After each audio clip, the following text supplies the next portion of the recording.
So let's rattle through DVLA rules. Okay. If you haven't got this document already, do not revise from anything else. Go onto the DVLA and type in Assessing Fitness to Drive, a guide for medical professionals, and download the PDF. Okay. If you're in your training or in your practice and you've got dual screens, I used to have this fixed on my as one of my regular, bits that I would have a look at because you always go back to it. Okay. The patients think it's a very simple question of can I drive, doc, and it's not a simple yes or no and there are multiple shades of gray. Driving falls into occupational health, which is a speciality in its own right, and just remember that the DVLA has its own group of doctors, okay, and it's down to them to make those tricky and difficult decisions. All that you have to do as the GP is provide information. You are not categorizing whether they are safe to drive, okay? And if it's not written down in this guide, don't say anything or defer it to the DVLA, okay?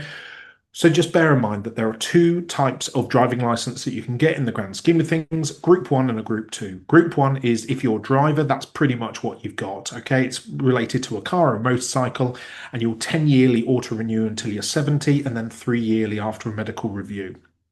Group 2 is for your large good vehicles or your passenger carrying vehicles, okay? So think basically if it can lose control or have an issue, how much damage is it going to cause? So lorries are often like a couple of tons at the very least, so are going to cause a heck of a lot of damage if someone comes out of control. And a cab, even though you might think, well, it's just a car, but you're carrying passengers, okay? And so you're putting other people at risk.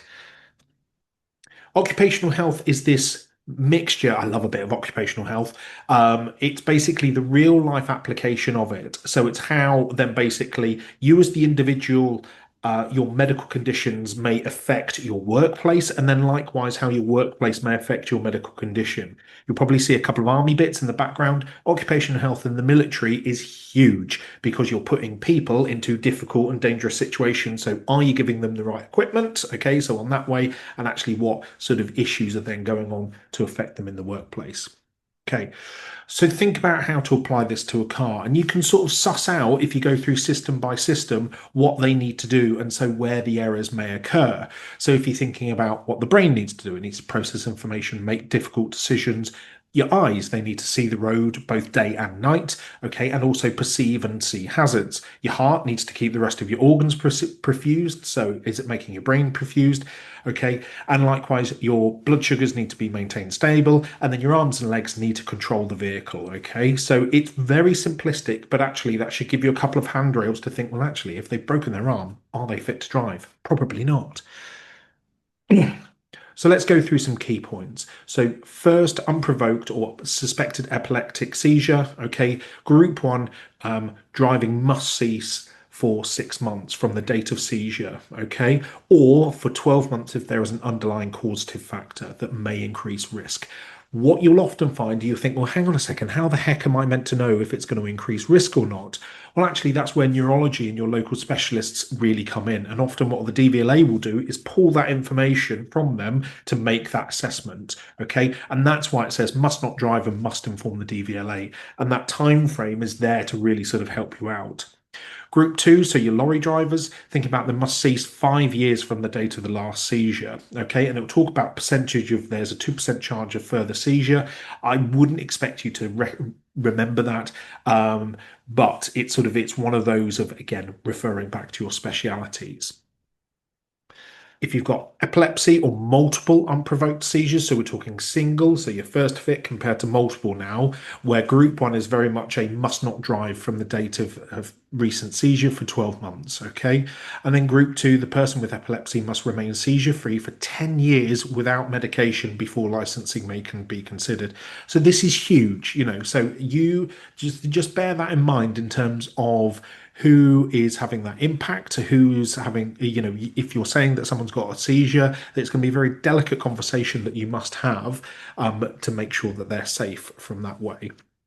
So Stroke and venous thrombosis. Driving may resume after 1 month if there has been satisfactory clinical recovery, and DVLA does not need to be notified. Okay, so if there's any residual neurological deficit 1 month after, they need to comment on whether their visual fields are correct. So can they see generally their peripherals, cognitive deficit, and any impaired limb function. Must not drive, and they may need to inform the DVLA. Again, neurology normally do that. I've been on the receiving end of the DVLA forms, and they will often ask about eyesight, limb function, etc., etc. Okay, and then group 2 is that they'll be refused for 1 year following a stroke or a TIA, and they must be informed. So you can see the discrepancy between the two, deliberately so. After a heart attack, so ACS, so if you've got a normal PCI, you may sort of drive after 1 week, and you must have, a left ventricular fraction greater than 40% before hospital discharge, i.e., have they had an echo? Okay, if it's not treated, so you've had a rise in troponin, they're doing medical management, you've got to have at least a month from the acute event. Okay, and they may not need to inform the DVLA.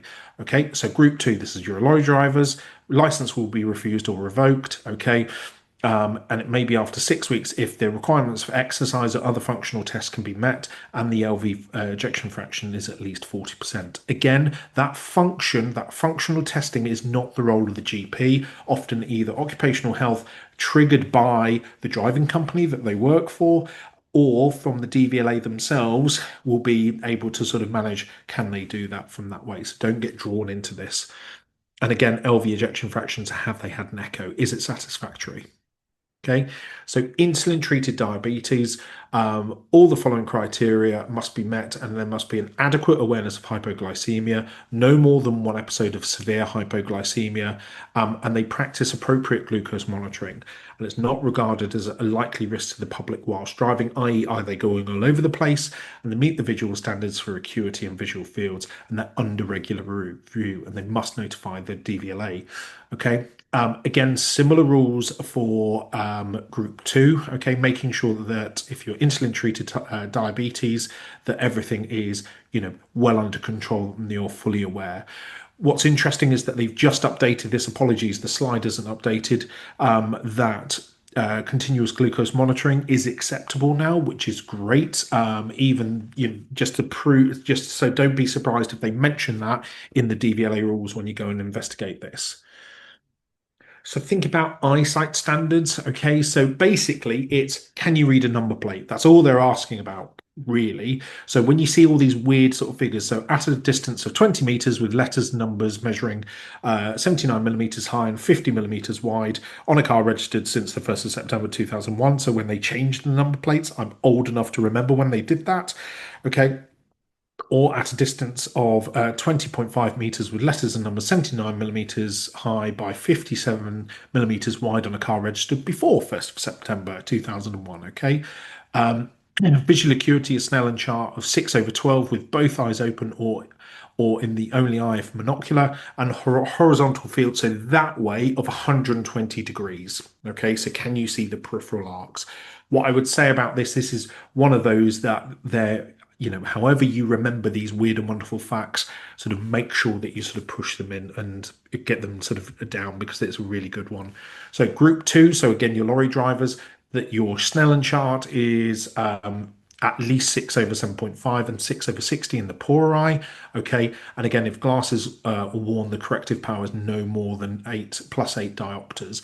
Again, we're not expecting you to assess that. Okay, that's where you sort of like, you need to get the optician report.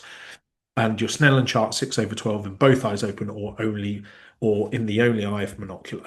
Okay, so that is DVLA rules in a very, very brief nutshell. Make sure that you go and read that if you haven't, or pick out those things. It's a big document, okay? It's about 100 odd pages long because it covers everything. But I just want you to, what I want you to do is pick out the common things. So as I've done there, ACS, stroke, first fit, what would you do with alcoholics as well would be worthwhile.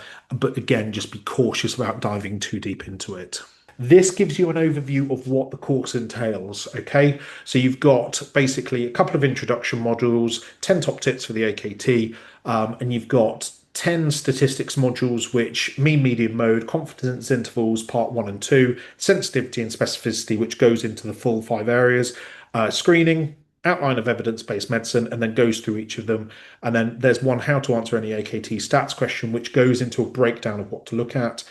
The admin side looks at your sick note rules, your DVLA rules, aviation rules, patient practice interaction, which means goes all the way through from registration, notes access, and then what to do after they die, bit about GP contracts, and then duties of a doctor from that way. If you're interested, there are multiple, you can either access it for a week, a month, or 50 days. There is a 48-hour one as well. And because I'm being nice, if you type in DocS15 as a thank you for coming along today, you get 15% off all packages with it as well. Okay.